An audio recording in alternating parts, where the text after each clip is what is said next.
안녕하십니까. 저는 오늘 금요일의 과학터치 도입 강연 생물의 종 다양성이란 주제로 강연을 맡은 부산과학기술협의회 전임 강사 강진입니다. 혹시 여러분들은 이 사진을 보신 적이 있나요?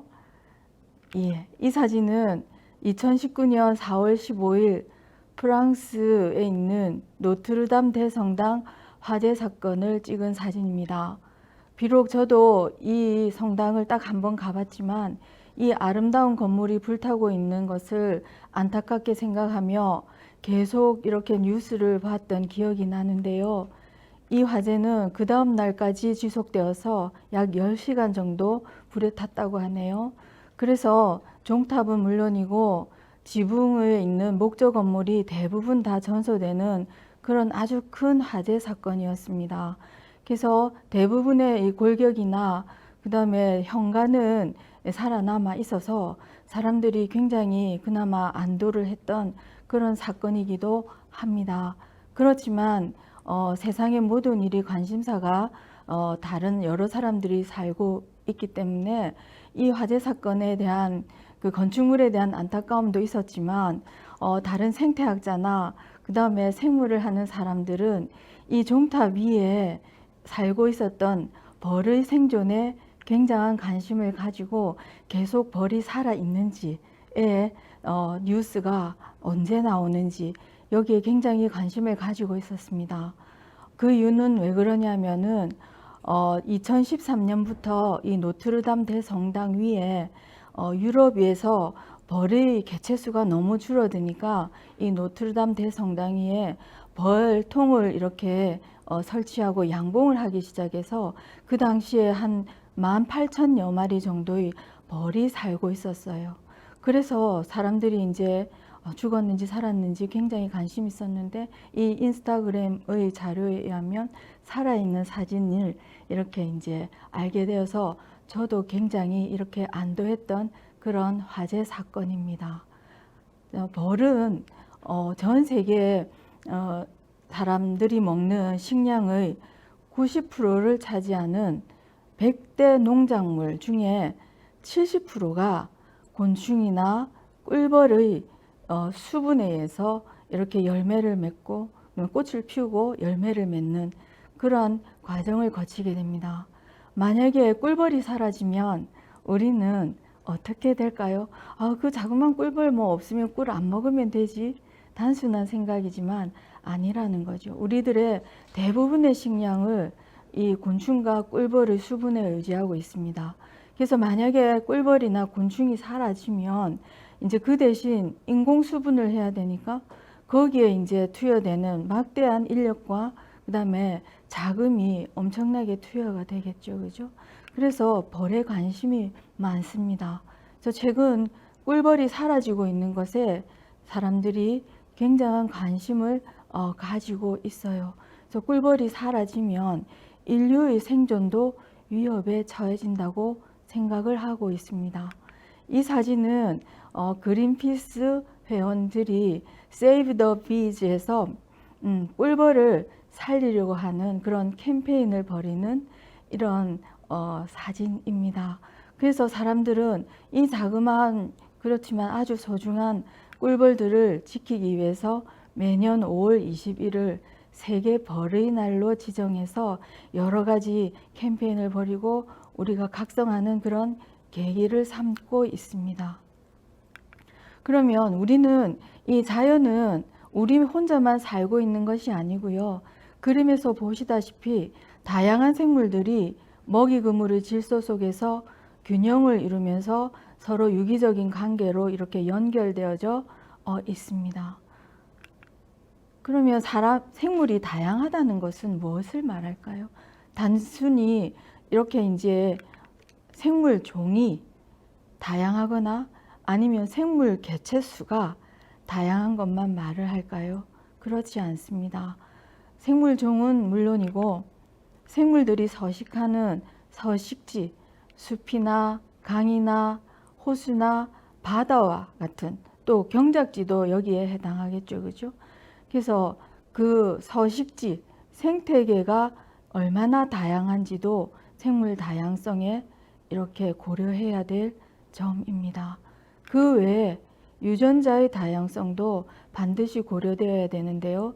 이 유전자의 다양성은 개체 안에서 얼마나 다양한 특징을 가지고 있느냐, 이것이 아주 중요한 생물 다양성의 지표라고 할 수 있겠습니다.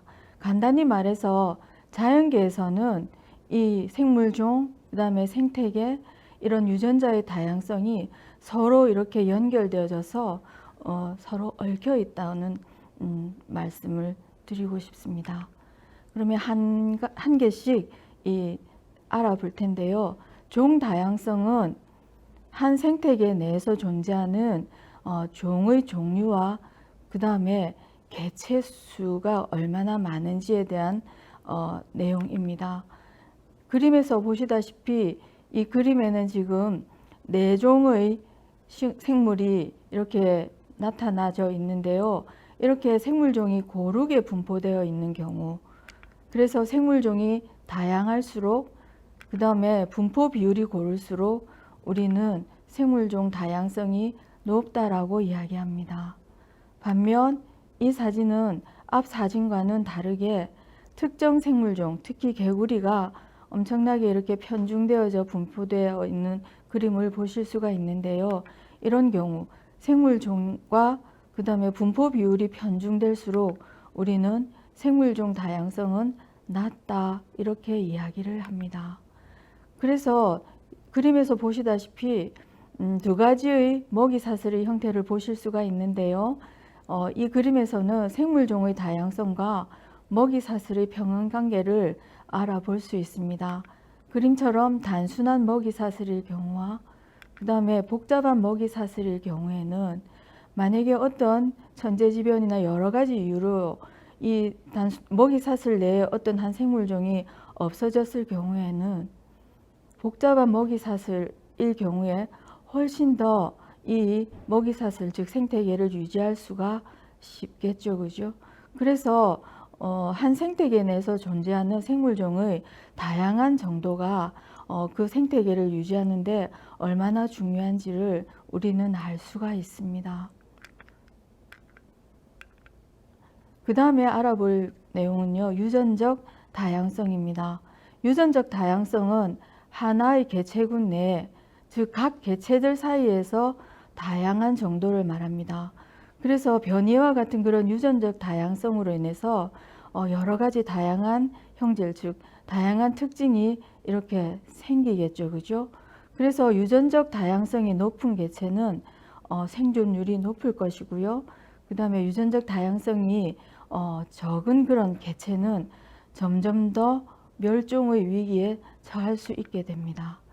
그래서 보면 우리의 사람이라는 한 종이 아주 다양한 모습을 가지고 있는 것처럼 이 사진에 여러분들하고 친숙한 애완동물인 개와 고양이도 개나 고양이라는 한 종의 생물 안에 굉장한 유전적 다양성이 있어서 정말 다양한 개와 고양이의 종류를 보실 수 있죠, 그죠?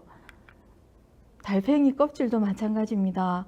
하나같이 사진에서 보시면 달팽이 껍질의 무늬가 같은 것이 보이지 않죠, 그죠? 닭도 마찬가지입니다. 닭이라는 한 종에 이렇게 많은 닭의 종류가 있습니다. 참고로 사진에는 없지만 이제 지금 토마토가 한창 이렇게 풍성한 그런 계절인데요. 전 세계에는 엄청나게 많은 토마토의 종류가 있고요. 우리나라만 하더라도 약 150가지의 품종이 있다고 하니 얼마나 유전적으로 다양한 그런 생물들이 존재하는지를 알 수가 있습니다. 자, 그러면 유전적 다양성이 얼마나 중요한가를 보여주는 2가지 사례를 제가 말씀드리고 싶습니다. 이 사진은 그림입니다. 아일랜드 대기근을 묘사한 고타라는 아주 유명한 그림인데요. 고타는 아일랜드 말로 기근이라는 그런 단어를 가집니다. 그래서 이 그림의 제목이 아주 직관적인 걸 볼 수가 있죠, 그죠? 근데 왜 이 그림이 아주 유명했냐면 1847년에 아일랜드에 엄청난 기근이 왔는데 그 이유는 단 한 가지입니다. 그 당시에 아일랜드에서 이렇게 감자를 키웠는데요. 유전적 다양성이 아주 낮은 그런 감자를 한 종류만 키우고 있는 거예요. 그런데 감자잎 마른병이라는 그런 병이 이렇게 감자에 감염이 되었는데 이 감자가 다 죽어버렸는 거예요. 그래서 그 당시 아일랜드 인구의 800만 명 중에 200만 명이나 아사하는 그런 엄청난 사건이 있었습니다. 반대로 이거는 보시다시피 벼죠, 그죠? 이 벼는 그 벼의 품종 중에 아주 많은 품종 중에 벼외소증이라는 그런 바이러스 병에 아주 건강한 그런 유전자를 밝혀내서 유전자를 찾아서 그 품종을 개량했어요. 얼마나 많은 벼의 품종 중에서 찾았냐면 한 6천여 종의 품종 중에서 그 유전자를 찾았다고 하니 굉장히 아주 끈질긴 그런 노력이 결과죠, 그죠? 그래서 그렇게 많은 유전자가 있었으니, 유전자가 다양했으니 그 중에서 이 외소증에 강한 그런 유전자를 찾게 된 거예요. 그래서 이 예는 유전자의 다양성이 얼마나 개체의 다양성에 이렇게 이제 유리한가를 보여주는 그런 사건이었습니다. 이거는 인도에서 이제 그 벼외소증으로 인해서 아주 위험에 처했던 그런 아주 유명한 사건이었거든요. 그래서 이렇게 유전자의 다양성이 개체의 다양성과 연관이 있다는 것을 이렇게 이제 알 수 있는데요. 그 다음에 이제 생태계의 다양성도 아주 중요합니다. 우리가 살고 있는 모든 환경이 생태계니 서식지 말씀이죠. 그래서 생태계도 다양하면 엄청나게 이 사진에서 보시다시피 다양한 생태 환경이 있는데 거기에 이제 자라나는 나무의 모양도 다양하고요. 그 서식지에 따라서 지금 살고 있는 동물들의 종류도 다양하게 표현되어져 있는 것을 볼 수가 있습니다. 그래서 이 생태계는 크게 육상 생태계와 그다음에 수상 생태계로 나눌 수가 있습니다. 육상 생태계는 뭐 숲이라든지 산이라든지 초목지라든지 뭐 이런 것이 육상 생태계에 해당될 것이고요. 그다음에 수생 생태계는 담수 생태계. 담수 생태계라고 하면 뭐 강이나 호수가 그 예이겠죠, 그죠? 그다음에 해양 생태계, 바다와 같은 해양 생태계로 이렇게 구분됩니다. 그래서 사진에서 보시다시피 이런 다양한 생태계를 통해서 이 다양한 생태계에 서식하는 다양한 생물종들이 그 생태계의 환경에 맞춰서 이렇게 살아가고 있는 것을 볼 수가 있습니다. 이 사진은 갯벌인데요. 사실은 갯벌이 생태 연구에서 굉장히 관심을 가지고 그다음에 갯벌을 보호하려고 하는 이유는 아주 많이 있지만 그 중에서 갯벌이라는 생태 환경이 육상 생태계와 그다음에 수상 생태계의 중간 지역, 인접 지역 아니면은 이 완충 지역에 있기 때문에 여기에는 굉장히 다양한 두 가지 형태의 그런 생태계에서 공존하는 그런 다양한 생물종을 관찰할 수 있다는 그런 장점이 있습니다. 그러나 이제 점점 지구 온난화와 그다음에 지구 환경의 사막화가 되어져 가면 이렇게 극대화되어져 가는 환경에서는 그렇게 살 수 있는 생물종이 다양하지 않겠죠, 그죠? 그래서 결론적으로 말씀드리면요, 생태계의 다양성은 생물종의 다양성과 서로 연관관계가 있고 생물종의 다양성이 또한 우리에게 아주 이 생태계를 유지하고 지구 환경을 유지하는데 그러면 결국은 우리 인간이 살아갈 수 있는 좋은 환경을 만들 수 있다는 뗄래야 뗄 수 없는 고리와 같은 그런 그 관계를 이렇게 맺고 있습니다.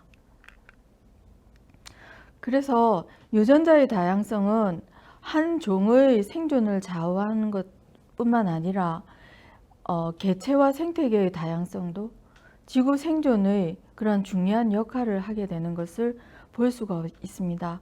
예를 들어서 숲의 수종이 다양하면 가뭄이라는 천재지변의 영향을 덜 받게 되는 것을 네이처 연구에 발표가 된 적이 있습니다. 그래서 생물 다양성이 줄어들고 있습니다. 그래서 저희들이 이 심각성을 이렇게 자각을 하고 우리가 연구하고 거기에 관심을 가져야 되는 것이 그 이유입니다. 그래서 이것은 OECD 2050년 환경 전망 보고서를 요약한 그림입니다. 그래서 지구상에는 아주 많은 생물종이 살고 있는데요.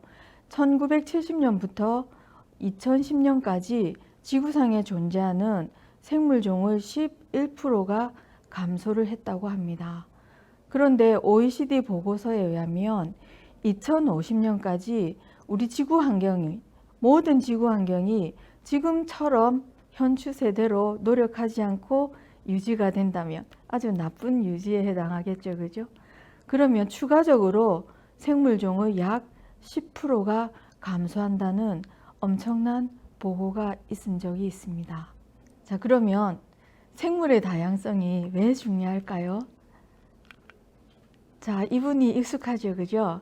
이분은 평생을 침팬지 연구로 일생을 바친 제인 구달 사진입니다. 이 제인 구달이 말하기를 생물이 다양하다는 것은, 즉 생물의 다양성은 거미줄과 같다고 이야기했습니다. 즉 생명의 그물망이 아주 중요하다고 제인 구달이 이야기했어요. 사진에서 보시다시피 이 거미줄에 한두 개가 이렇게 자꾸 구멍이 나면 점차적으로 이 구멍이 이렇게 커져서 거미줄의 기능을 할 수가 없겠죠. 그죠? 이것처럼 지구 안에 있는 생물은 물론이고 생태계, 모든 우리 지구상에 있는 것들이 어느 한쪽에서 이렇게 파괴가 되거나 멸종이 되거나 손상이 가면은 마치 거미줄이 한 곳에서 이렇게 끊어져서 점차 연쇄적으로 이렇게 끊어져서 결국은 못 쓰게 되는 것처럼 이 생물의 다양성은 거미줄과 같은 그물망이라고 이렇게 비유를 하면서 우리에게 아주 중요한 메시지를 남긴 적이 있습니다. 자, 그 예를 한번 보시면요. 이것은 호주 그레이트 베리어 리프에 있는 산호초의 백화 현상입니다. 사실은 산호초의 백화 현상은 아주 여러 가지 요인에 기인을 하는데요. 이 산호가 어떤 중요한 일을 하냐면 그저 바닷속에 가면 예쁘게 우리에게 미적으로 보여주는 그런 거 외에도 해양 생물종의 아주 중요한 서식지이기도 하고요. 그 다음에 해저에서 만약에 화산이 발생을 했다든지 아니면 화산이 터져서 지진이 발생했다든지 아니면 파도가 아주 이렇게 세워진다든지 이렇게 할 때 이 산호초가 해저에서 충격을 흡수하는 아주 중요한 생태계의 일원으로도 이렇게 중요한 자리매김을 하고 있는데 점점 이 베리어 리프의 산호초가 백화 현상이 일어나서 생태계가 파괴된다는 그런 보고가 있습니다. 그러니까 결국은 산호초가 이렇게 백화 현상이 일어나서 해양 생물의 서식지가 파괴되고 그 다음에 지진과 파도를 흡수를 못해서 그 주위 환경이 이렇게 유지가 되지 못한다면 결국은 사람에게도 영향을 미친다는 그러한 보고입니다. 그래서 단순히 산호초가 죽으면 우리하고는 아무 상관이 없다. 이런 거는 단순하게 그렇게 이야기를 하면은 안 될 것 같죠. 그죠? 자, 그 다음에 여기 보시면 이제 그러면 이렇게 사실은 인터넷이나 여러 가지 자료를 보면요. 생물이 이렇게 멸종 위기에 이렇게 처하는 이런 위기들, 뭐 원인들, 뭐 이유들은 굉장히 많습니다. 그렇지만 이제 제가 오늘 여기서는 여러분들에게 친숙하고 그 다음에 조금 더 쉬운 그런 내용들을 몇 가지 여러분들과 이렇게 나누려고 합니다. 먼저 사람이 이제 살아가려고 하면 이제 사람의 서식지죠, 그죠? 사람의 서식지를 넓히기 위해서 토지를 이렇게 개발하고 건물을 짓고 이렇게 하다 보니까 우리 외에 다른 생물들이 서식지를 파괴를 하고 훼손을 하는 그런 일들을 벌이게 되는 거죠. 그래서 이제 야생 동물의 그런 서식지, 그다음에 생태 통로 이런 것들이 없어지게 돼서 결국은 생물이 멸종하게 되는 이런 예들이 있습니다. 그 다음에 생물종의 과잉 이용이라 그랬는데, 이거는 이제 야생 생물을 어디 가면 너무 귀하다 이렇게 해서 밀렵한다든지, 아니면 혹시 여러분들 산에 가서 좀 예쁜 식물 있으면 이렇게 파오거나 이렇게 하시나요? 희귀 생물을 뭐 불법으로 이렇게 채취한다든지, 이렇게 아니면은 포획이나 이런 수렵을 금지하는 그런 생물들을 불법으로 포획한다든지, 아니면 기간이나 수가 정해져 있는데, 그리고 크기가 정해져 있는데 남획을 한다든지, 이런 것도 생물의 멸종 위기의 원인이 됩니다. 그 다음에 이제 외래종이 무분별하게 들여오는 거죠. 그래서 외래종의 침입이라든지, 아니면은 우리 지구상에 있는 그런 동식물에게 질병을 일으키는 것들, 이런 것들도 멸종 위기의 원인이 되고 있습니다. 그 다음에 이게 가장 중요하죠, 그죠? 기후 변화, 지구 온난화라든지 사막화 같은 이런 기후 변화가 결국은 생물의 멸종 위기를 가져오게 되는 것을 알 수가 있습니다. 그래서 이 기후 변화가 와서 가장 우리에게 친숙한 그런 결과는 뭐가 있냐면, 식물의 개화 시기를 자꾸 늦추죠, 그죠? 그래서 제가 이제 아주 좋아하는 블루베리가 있는데요. 이거는 제 이야기인데, 블루베리가 올해 부산에 제가 아는 농장의 블루베리가 예년에 비해서 개화 시기가 일주일이나 늦어졌답니다. 그래서 이제 블루베리 열매를 그보다 더 이제 늦게 먹을 수밖에 없었는데요. 점점 이렇게 이제 개화 시기가 늦어지거나 나중에는 개화할 수 없는 그런 환경이 되면 이제 우리가 좋아하는 열매를 이제 먹을 수 있는 종류가 점점 줄어들겠죠, 그렇죠? 그 다음에 이제 동물의 경우에는 산란 시기가 늦어지거나 산란 시기를 이제 놓치는 그런 기후 환경이 오게 된다는 것이죠. 그 다음에 이제 각종 오염이 생물의 멸종 위기를 가져오게 됩니다. 여러 가지 중금속이나 화학물질이 생물들이 서식하는 서식지에 여러 형태로 변화를, 이렇게 피해를 주게 되죠, 그죠? 그 다음에 이 피해가 나중에는 산성비를 가져오게 되고요. 그 다음에 그래서 이 모든 것들이 이제 기후 변화와 오염을 통해서 아까도 말씀드렸듯이 지구 온난화를 초래하게 되는 것을 볼 수가 있습니다. 그래서 이 오염물질이 결국에는 뭐 토양에도 스며들지만 강을 통해서 그 다음에 해양을 오염시켜서 전체적인 생물종을 감소하게 되는 것을 볼 수가 있죠. 그래서 아주 많은 이런 그 생물종이 멸종하게 되는 원인들은 굉장히 많으나, 여기에선 5가지 종류로 이렇게 여러분들에게 알려드렸습니다. 그러면은 사실은 지구 온난화로 여기 이제 저는 멸종위기에 처한 동물들만 일단 말씀드리는데요. 앞에서 말씀드린 그 생물이 멸종위기에 처하게 되는 원인들이 굉장히 많았잖아, 그죠? 그런데 오늘은 그 많은 생물들 중에서 지구 온난화의 멸종위기에 처한 동물을 지구에서 그 10년 내에 100만여 종이 이렇게 사라질 거라고 학자들은 생각하고 있습니다. 그 중에 탑5가 있는데, 그런 생물이 뭔지를 한번 알려드리겠습니다. 먼저 벵갈 호랑입니다.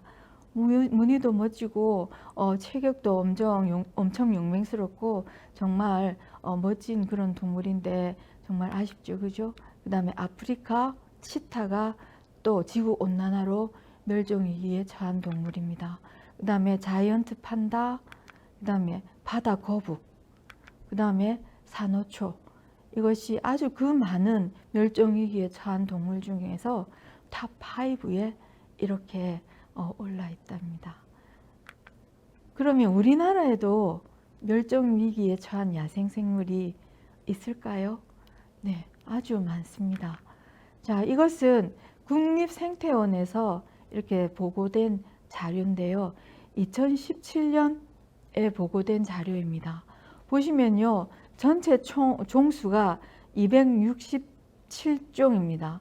그래서 위에서부터 보면 포유류가 20종이고 조류, 양서류에서 밑에 이제 육상식물, 중간에 보면은 척추동물이 아닌 곤충류, 그 다음에 해조류, 뭐 이런 것들 다 포함해서입니다. 그래서 보면은 멸종위기 야생생물 1급 60종과 멸종위기 야생생물 2급 207종을 이렇게 발표했습니다. 1급이라는 것은 이제 곧 멸종이 임박했다는 그런 말이고요. 2급은 아직까지는 아니지만 이제 우리가 이 주의를 게을리하거나 관리를 하지 않으면 멸종 위기가 될 그런 생물종입니다. 그래서 사실 267종이라는 건 아주 많은 숫자입니다. 그러면 우리나라에서 그러면 국내 멸종위기에 있는 야생생물 267가지 중에서 몇 가지를 소개하려고 하는데요. 이 특히 이제 연구소에서 복원하려고 하는 복원 대상종입니다. 이 아이는 금개구리입니다. 금개구리는 우리나라의 아주 희귀한 그런 개구리입니다. 그 다음에 얘는 무산쇠족제비입니다. 무산쇠족제비는 우리 남한에는 거의 없고요. 북한의 무산이라는 지역에 있는 그런 족제비입니다. 그 다음에 이제 척추동물뿐만이 아니고 달팽이와 같은 이런 무척추동물도 야생생물 복원 대상종입니다. 이 달팽이 또한 참달팽인데요. 앞에서 말한 두 가지 생물도 물론이지만 이 참달팽이도 야생생물 그 멸종위기 2급 생물입니다. 그래서 아직 멸종의 위기에 그렇게 임박하지 않아서 이제 유전자를 연구해서 복원을 하려고 하는 여러 가지 연구들이 이루어지고 있습니다. 그 다음에 식물도 마찬가지입니다. 이 식물의 이름은 제가 좋아하는 식물인데요. 가는 동작꽃이라고 해서 전 세계에서 이 꽃은 일본과 우리나라에만 존재하는 그런 식물입니다. 그래서 이 식물도 복원 대상종으로 이렇게 연구를 하고 보호에 주의를 기울이려고 노력하고 있습니다. 그러면 생명의 그물망, 즉 생물 다양성을 지키는 노력을 함께 해주세요. 먼저 자연은 우리에게 필요한 것을 제공합니다. 이미 아주 많은 것을 제공받고 있죠. 그죠? 여러분들이 오늘 식사를 하셨을 때 우리에게 먹을 것을 제공하는 모든 것들, 대부분의 것들이 그 근원적으로는 다 자연에서 온 것입니다. 자연은 우리를 보호해 줍니다.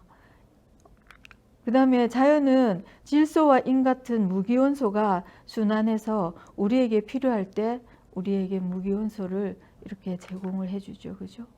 물론 우리가 이제 자연을 이렇게 구경하거나 자연에 나가면 우리가 안식을 취하고 마음이 안정되는 것을 볼 수가 있습니다. 이거는 추상적인 개념이긴 하나 아주 중요하죠. 그죠? 그 다음에 자연은 또 미래의 문제를 해결할 수 있습니다. 이게 무슨 말일까 이렇게 의아하실 텐데요. 자연 유래 항생제나 항암제가 굉장히 많이 연구되고 있습니다. 그래서 자연은 앞으로 우리가 겪게 될 여러 가지 질병, 그 다음에 암을 치유하는 그러한 물질들을 자연에서 우리가 제공받을 수 있는 그런 이로운 점이 있게 됩니다. 그래서 보면 생물 다양성이 앞에서 이제 이렇게 훼손되는 여러 가지 위험들이 되게 많았는데요. 해결 방법에는 그럼 무엇이 있을까요? 제가 이 배경화면을 특별히 벌 사진으로 이렇게 해놨는데요.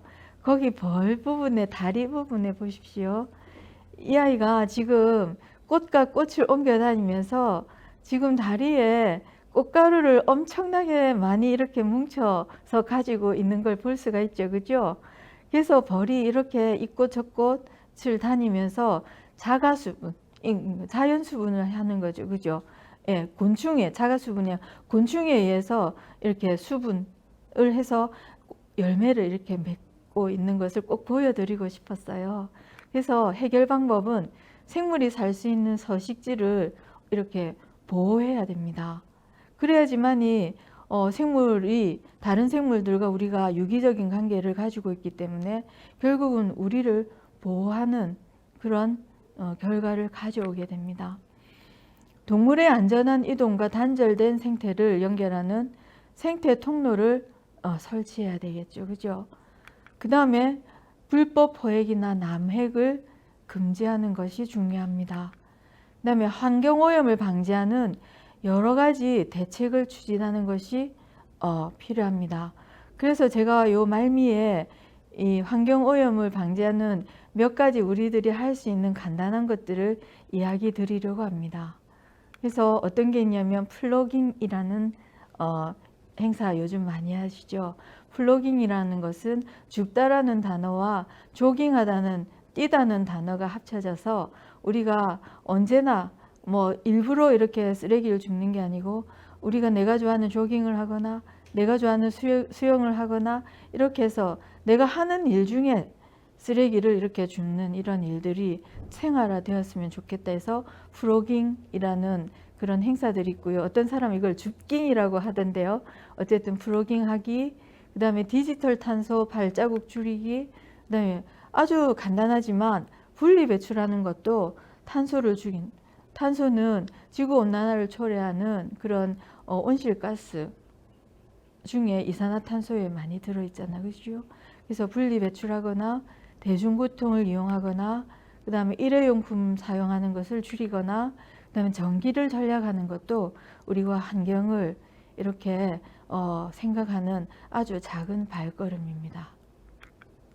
그 다음에 앞에서 이제 멸종위기 동물에 대해서 제가 이야기 드렸는데요. 이건 저도 몰랐는데 이번에 알게 된 거라서 알려드립니다. 그래서 국립생태원 멸종위기 보건센터라는 게 있답니다.